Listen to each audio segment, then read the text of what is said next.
not to mess with. This is volatile, it's violence, it's world wars. Now, this energy is also potentially of war between Iran, Russia, China, and other parties, possibly more involved, more loss of life.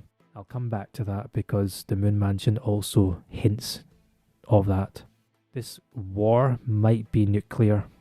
Welcome, tribes, to the Moon Vizier. We are reviving Islamic astrology. What am I saying? We are reviving Islamic astrology following the principles set by Ibn Arabi in the 12th century. The lunar transits will be first and on the left side of your screen. The tarot cards pulled from the transits will be on the right. So this is purely mathematical, no spooky talks with the hide-and-seek jinns, okay? Then the moon mansions, or manzils in Arabic, will follow, where the deep fixed stars which the moon stations under at the start of the cycle will have a deep and profound impact on the tropical astrology, or the theme of the transits. This I will use to enhance the horoscope of all signs, so that you can understand what might happen, but also how it will affect your mind, and from the deep fixed star or mansion or manzil, how to deal with it before it actually happens. This is guidance from Allah. I am just a vessel. One more thing, I won't reach out to anyone on social media, so watch out for scammers, but I don't think I'm famous enough for that yet. So to get the bigger picture, we start with the new moon in Scorpio. This is the 13th of November, Greenwich Meridian time, about 4 days from now. And so it is, in the last decan, the last season of Scorpio, which means choices, choices, and choices with the Seven of Cups.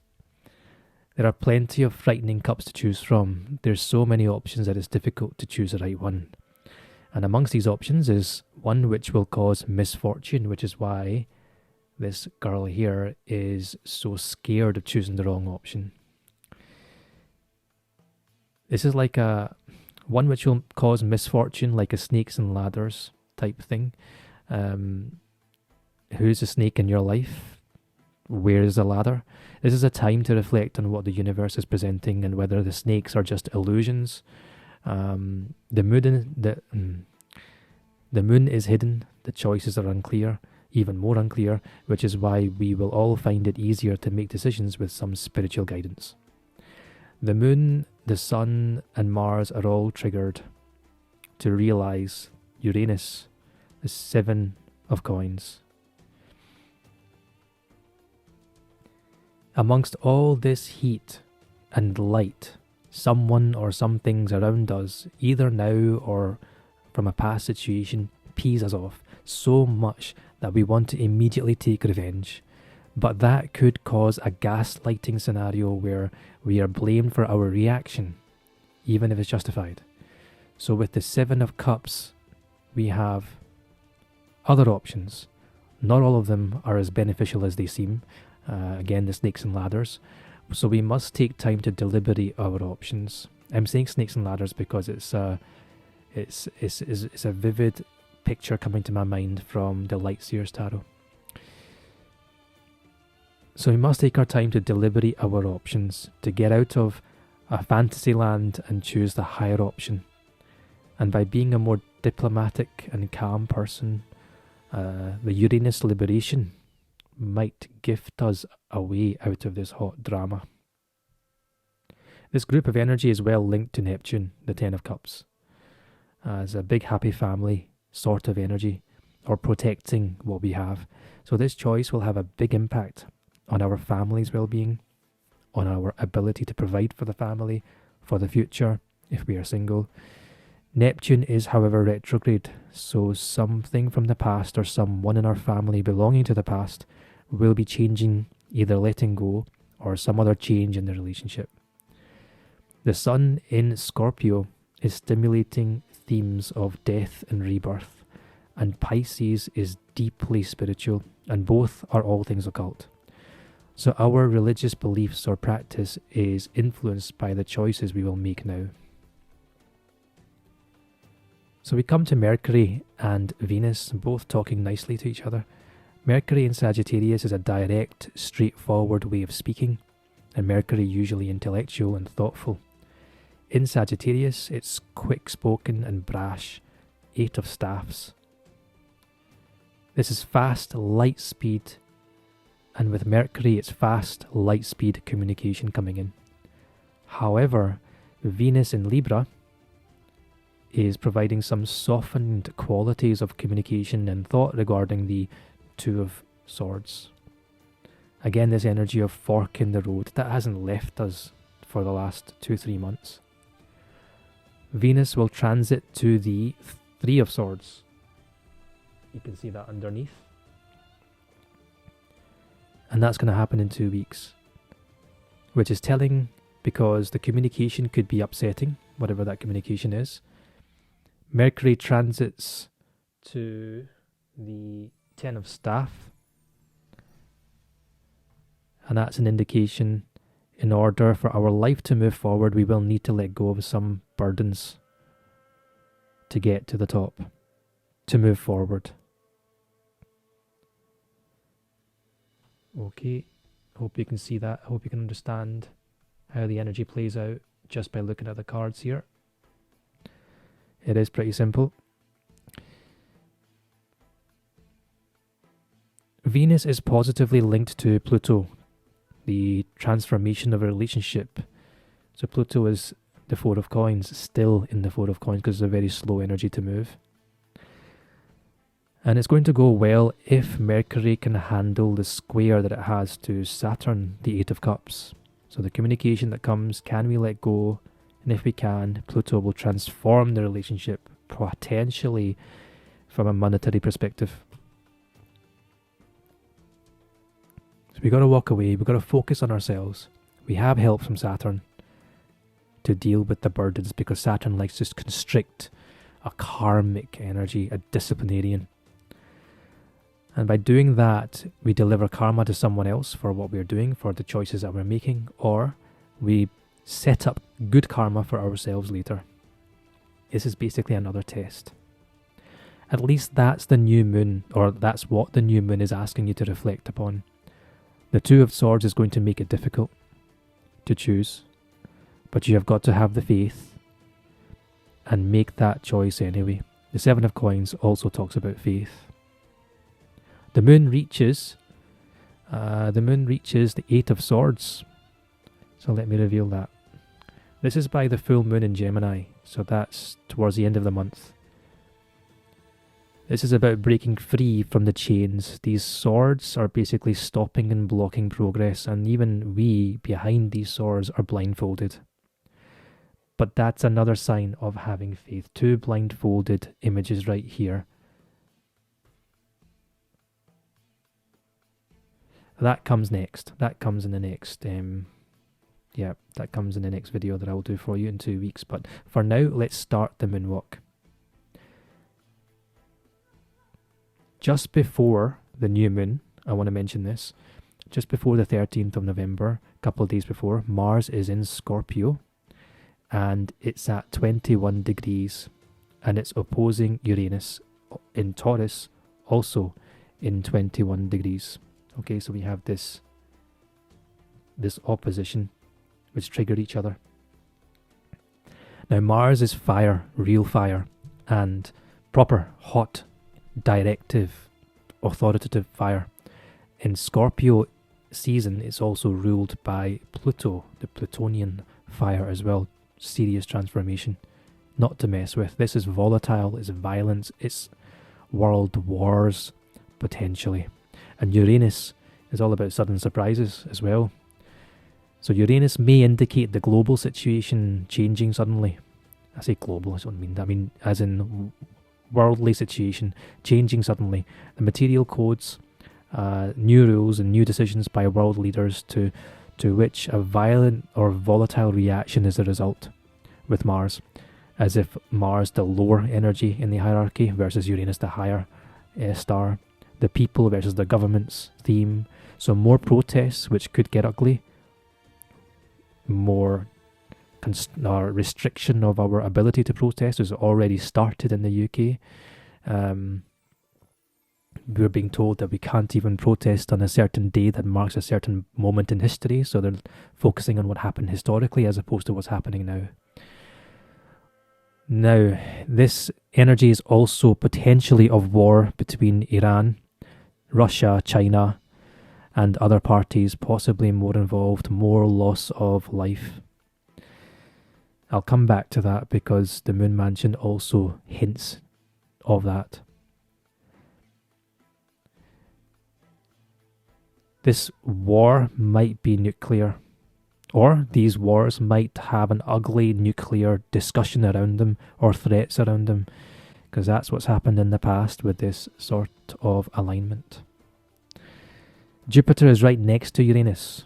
Now, I haven't put it next door to each other, but I'll do that now. If I put them now, like this, and move them across, Jupiter is right next to Uranus. Now, that's Jupiter there, enhancing the Uranus energy. So for me, like I said earlier on, this is government versus the people. So Jupiter, I believe, is enhancing the energy of the governments, cheekily, with sudden surprises, decisions just a day or two before the opposition, and then the new moon comes along. So once a new moon reaches Mars, here, the reaction of the public grows into fury. Saturn is also present, squaring the new moon. So we've got that Saturn square, which could see us, the public, facing limitations in our responses, like I said earlier on, and in our protests, further shadow banning on social media, people getting blocked. I don't know. All these kind of things are already going on, but I think they'll heighten. The new moon in Scorpio on the 13th itself triggers a reaction within ourselves, taking to social media to vent our anger. Interestingly and unfortunately, the new moon positions itself in the Middle East, just east of Gaza, into the Mediterranean Sea, where the US Navy already have their ships, fighter jets, and this meridian crosses Egypt, which is a major player in the negotiations, as well as above, beyond the Egypt land, we have Mediterranean Sea, we also have Ukraine, and then beyond Ukraine we have the Black Sea, where Russia have their jets based and on alert 24/7. So it's crossing all of these areas. Mars at 21 degrees, opposite Uranus at 21 degrees, has been here before, like I was saying, with Russia announcing nuclear threats, and that energy is back. Through all of this doom, the Mars energy provides strength, it provides stubbornness and loyalty to overcome difficult times in life, Uranus provides Uranus provides through its revelations the truth. So I see two factions. World will be at war, and the people will be pushing for liberation from government, from corporates, from luxury media censorship. On the 14th of November, first, the moon meets Mercury in Sagittarius. The Sagittarius is a driven half man, half horse, like an archer on a horse who just can't be separated. The Sagittarius is about giving us hope to get through the hardships and of the winter around the corner. So 6 of Wands is an energy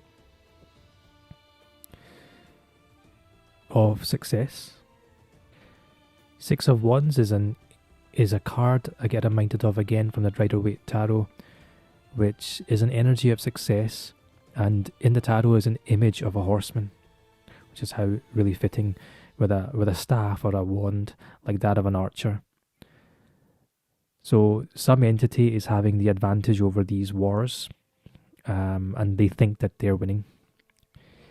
Saturn at 0 degrees Pisces is a world of dreams given form, like AI is doing now, but is also 8 of Cups, a letting go of the past methods, which squares the moon. Now, the moon will have moved into Sagittarius. This winning feeling is either delayed or the success is put on hold, like a tight lid. This tightening of Saturn on our Mercury. Power of communication is to get us to leave old ways of communicating behind. Social media apps may be boycotted. New ones might appear with great support, with Venus sextiling from Libra. Provides a softening of the situation because we find alternatives.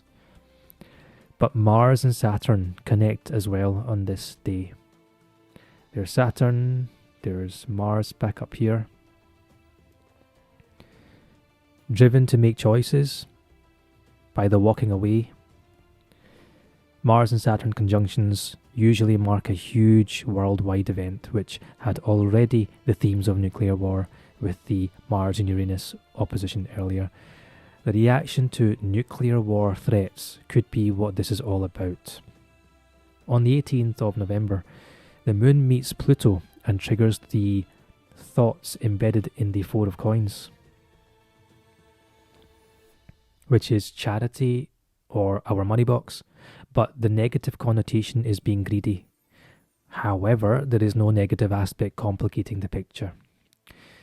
There is actually a Sun-Mars conjunction, we call it a Kazimi, and in Arabic it means as if in the heart, or in the heart. And at 25 degrees in Scorpio, this is starting or commencing a 2.5-year cycle of ongoing wars, secrets, monetary change, the fall of the dollar, crypto rising, CBDCs being introduced. So the following 2 cycles of Kazimis will be in Capricorn and then Aries. So we have now, we have in Scorpio, then we have Capricorn, and we have Aries. So that'll take us closer to, that's 2, 4, 5, 6, 7, 7.5 years later, which takes us almost up to 2030. Which means we are in for the long haul in world wars. And when they look back in history, they will say America and Israel started World War III. On the 20th of November, now the Moon has left the Sun and Mars at the New Moon location around the 13th, where we had the talk of nuclear war, protests and restrictions, changes to social media and communication, and now to meet Saturn, we feel shut down. I'm talking of us as we are Mars and Uranus as it is the government. Authoritarian segments are going to attempt to silence rebellious voices, but the Moon will move again. Remember, the square doesn't mean anything negative. The great picture, or the greater picture, is that the difficulty pushes us, like redirecting us to a better path, like a diversion. This is going to be a difficult nudge. On the 22nd of November, the Moon triggers Neptune, maintaining our cozy home and our family members to deal with the Kazimi of war. We see Saturn still squaring the Kazimi, delaying or limiting it, so Saturn is having a big impact towards the end of this 2-week period. Pluto is firing shots, one to the Kazimi and one to the Uranus governments, and one to us at Neptune. All of these to help transform the talks or to bring up financial information which influence the narratives. Venus and Mercury, which were flirting before, now have a trigger from Neptune. So the internal thoughts and the discussions we are having have to be centered around family commitments. Neptune in retrograde, so there is the sorting out of matters that are still lingering from past commitments. The 25th of November sees the Moon move over to Jupiter. And thankfully the Mars-Uranus opposition is gone now. Nuclear threat averted. Such a scary thing, I can't even say it properly. So the 5 of Coins is troubling us. No, there's no aspects at all here.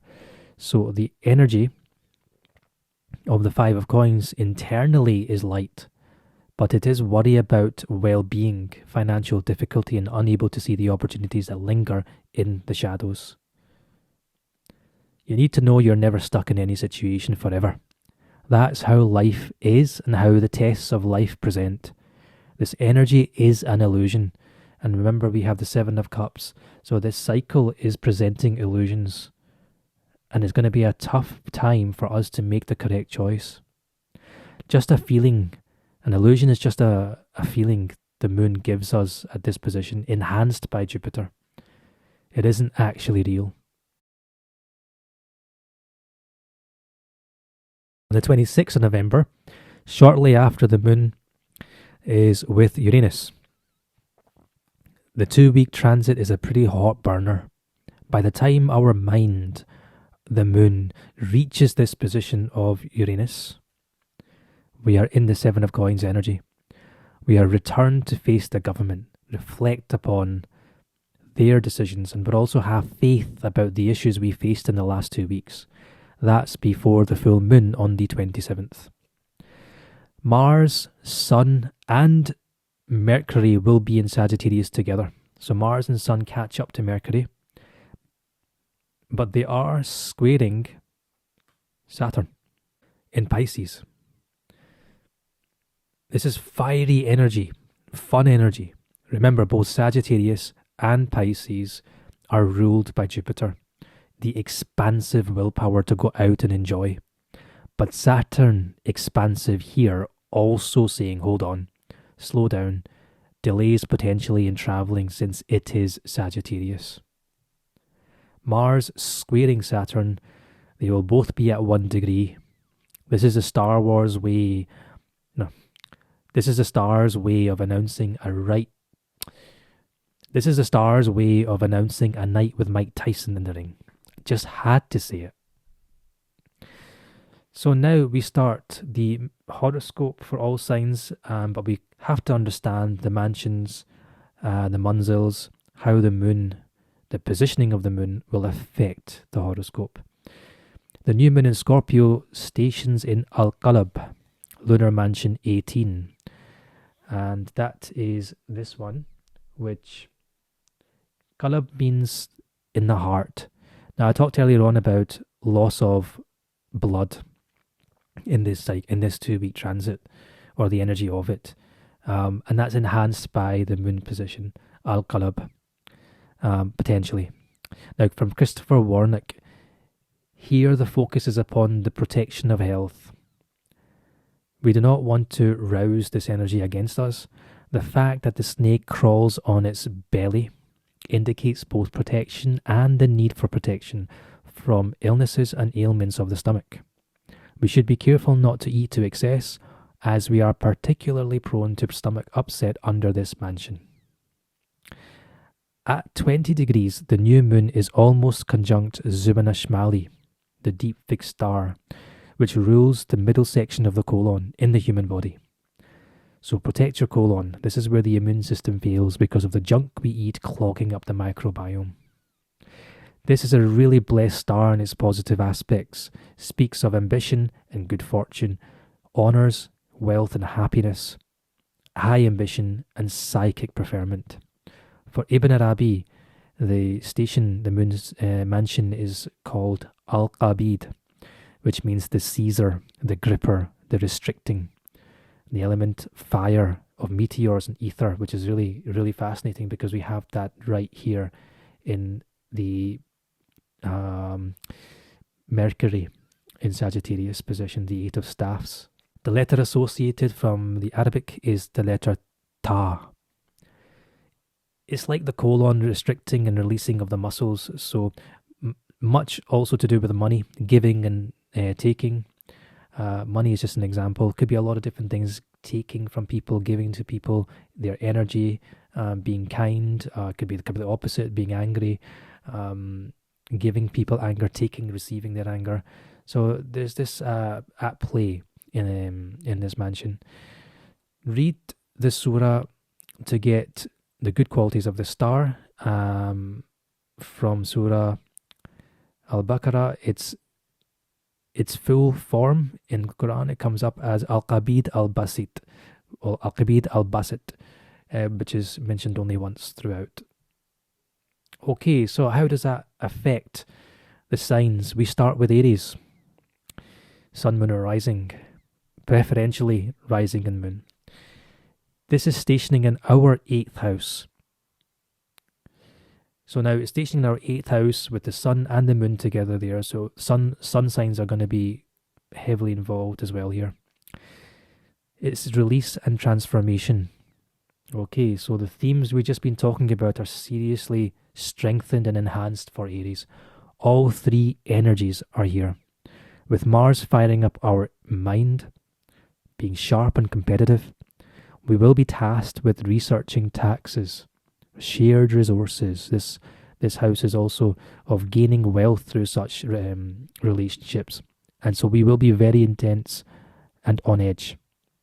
There are themes here of wanting to go alone, separating from the tight grip of family, some foreign interest, travel, or making money abroad. We are going to have to readjust in some way regarding our property or our shared properties.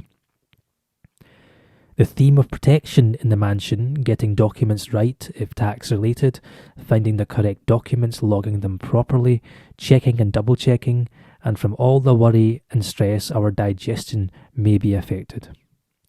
With the fixed star, there is high honour and wealth for all of the hard work.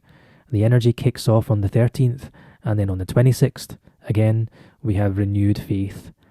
So see this number doubles, indicating a lower energy at the 13th, the stress, and the higher energy at the 26th, which is there to resolve the fear of making the wrong choice at the start of the cycle. For Taurus, this is stationing in the 7th house of relationships. Relationship with potentially a mother figure. Both the sun and the moon indicate this. And in a relationship, there could be conflict where you find yourself torn between your mother and your partner. It also indicates living away from family, but mothers can be dominant for the Taurian person now.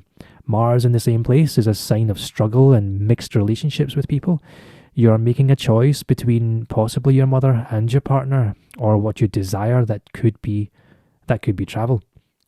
You might be researching all the possible ways of convincing your mother to accept a part of your life and asking different people for help, but ultimately the stars will push you to make the choice by yourself. I see themes of religious differences with Neptune in Pisces, leaving something behind with Saturn of the 8 of Cups, and then the mother theme. For Gemini, it's the house of health in the 6th. This is also the house for enemies. I don't like that word. Let's say discordance with elders, elder brothers, elder sisters, affecting your positive mind. But anxiety can be on both sides. You could be thinking of how to free yourself from the grasp of your siblings, because this is the house of health. You could be facing some medical problems, and that stimulates you to make difficult choices in order to preserve your well-being. Choosing you. Gemini are great communicators and able to cleverly negotiate their way out of problems on the 14th. I know this hardcore because my dad was one, and he was in politics as a diplomat, and I had this interesting engagement with him where I was never able to fully win any argument because he was just so good at handling both sides of it. This energy for Gemini is like a sidestep of the Mercury over Mars energy. The fiery communication that comes in, you'll be able to sidestep that because you're a good Gemini dealing with both fiery balls, if you like. Cancer, ruled by the moon, and also my rising with moon conjunct as well. So the 5th house of pleasure. The sun likes to be here in its natural house of pleasure and all things creative. Mars in a water house, not as flooded as Scorpio. The crab is found at the beach.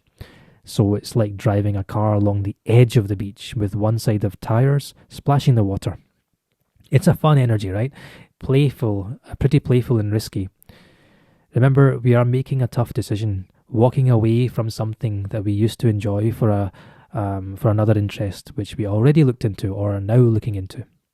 And looking after our plumbing, rejigging the herbs we use, the diet that we have, mixing one thing for another. To be creative is to be experimental. This energy for Cancers is not so intense. Leo, the 4th house for family. Again, home and mother themes, but not of dispute like the Taurus. This is full of awareness of the family environment and things which make it homely. You might be worried about your mother's health as opposed to your own. Releasing and letting go of what you can change and what you can't. Are you having to give in to the Almighty's power? Research into all the possible ways of healing, but in the end, on the 26th, you will give in to hope that the best thing will happen no matter what. There could be the illusion of choices at the start of the cycle, and by the end, you realize you're not in control. Virgo, we have the 3rd house of communication. So you have to be careful with your words to make sure they are not manipulative towards your siblings, potentially siblings or close ones. The Mercurian impact on Gemini is repeated here, but it puts a focus on you as the enemy in someone else's story. You might have a good reason for this energy. Receiving no cooperation from others could put you in a vindictive mode. Virgos have a strong ego, but that could make the communication turn ugly. Virgo will be up in their minds throughout the cycle. The moon will be triggering all sorts of thoughts for you. What's most crucial for you is the timing of your communication. Wait until the full moon when there is more hope and information. Libra, we're in the 2nd house of possessions. Mars is in the house of possessions as well, and it's in the sign of Scorpio. So what is it that you are hoarding onto for dear life that you can't or think you can't afford to let go? Is it something you possess of someone else's? The new moon is asking you to make decisions, right, about how you can let go or what you can let go of. Something physical. This actually occupies some space in your environment, so it might have some bad energy attached to it, yet you think of it as good because it reminds you of a certain time in your life. What you think is good for you could actually be bad for you. So go through your things and throw into a box everything that is outdated or not so significant anymore, and keep it there for 2 weeks. Don't chuck it away straight away. Then let the universe guide you through getting rid of what needs to be gotten rid of naturally. You will get signs. Follow those signs, make the connections like the synchronicities that a lot of spiritual people awaken to, and let that guide you about what it is you need to take out of the box and chuck away. Scorpio, we're in the 1st house of self. The mother theme ends with Scorpio and brings forward some interaction with the father figures, the gurus or the teachers. Maybe they can help with making a decision on the tough choices that can cause deeply profound changes to your persona, your appearance, and presentation. You are protecting your identity, considering to change it in some way, and that's why you need the guidance from above. Remember that Uranus is positive to Mars, so maybe what you'll be learning the most is to put faith into yourself and your deep intuition, your strongest gift. You could be getting rid of old religious beliefs or cultural and thinking about adapting more suited realities which reflect your current position in life. Sagittarius is the 12th house, the unconscious house of the past, deeply spiritual house. What you are investigating behind the scenes, away from everyone else's, well, I was going to say noses, I meant eyes. You're driven in analysing options you had in the past and the options you have now. Certain choices you made in the past held you down and imprisoned you as if you were in some spiritual chains. And that brings me back to this card. That is what it's like. The chains, the 8 of Swords. But it was actually yourself, for a good reason. Now, you have another chance to make choices which will either make you repeat the same, or this time, take you to far places for some enlightening experiences. For this, something needs to be replaced. For this, something needs to be released. Something you protect like as if there were chains on all limbs. All the other chains have actually gone. The universe got rid of them for you last month. You have to get rid of this one last one. Something that you protect. The 12th house is all things hidden in the mind. You have been driving the car with one eye on the road and the other in the rear view mirror. It's time now to keep both eyes focused on the road. There's always a time for the rear view, but you can't drive a car looking backwards. Capricorn, we are in the 11th house of friendships. So a relationship, fortune, luck and stability. Economically and emotionally stable when socializing, dreaming or earning constant wealth, so making good investment choices that will benefit retirement. There could be the energy of pension talk and salary sacrifice, company benefits and all that kind of stuff, if you're an employee. Some restriction in one part of life leads to an expansion in the next, like the action of the colon. The energy of Scorpio is going to transform this house of friendships and societies for you along with Zubeneschmali. There is a link with overseas wealth or a large corporate company which provides opportunities to allow so many options to appear, or some sort of question about visa applications for work abroad potentially. For Aquarius, we're in the 10th house of career. So you're investigating and researching, detecting things that interest you at work or that enhance your reputation. Possible options in career similar to Capricorn here, but as opposed to the grandioseness of relationships with Capricorn in the 11th house, Aquarius in the 10th house is a complete reversal of energy. You're focused on yourself and your direct working environment or anything else that you do that people know you for. The restrictions of the past could have placed choices far and few for you, whereas now you must choose as though going self-employed and starting a business. Some independence that could be your Scorpio and Zubeneschmali change. Pisces in the 9th house of philosophy and opinions. Hidden opinions and hidden beliefs about religion, higher education, the rights and wrongs of things, and normally the moon here, it is deviation from religion into the occult. But with Mars and the sun overcoming the moon on a new moon, this brings Pisces back to religion morals. Old occult beliefs may be changing, differing points of view about the law of karma and dharma, and remember Saturn has now entered Pisces for the next 2.5 years. Leaving the previous sign and moving into Pisces, it's going into 1 degree slowly. You're going to want to swim away from limitations and float into multiple directions, but Saturn won't allow it. Zubeneschmali could make this easy for you if you let go of the limiting belief you have before or you've had before. Now you have a lot of options. Which path will you choose? One more thing I didn't talk about, but I wanted to, and I'm just mentioning it now, is what's written on this card here, Al-Qalb. It says poison and medicine. In order to heal, we must first shed our pain and fear. That's what's written on the card, but for me, that speaks of homeopathy. I'll tell you why.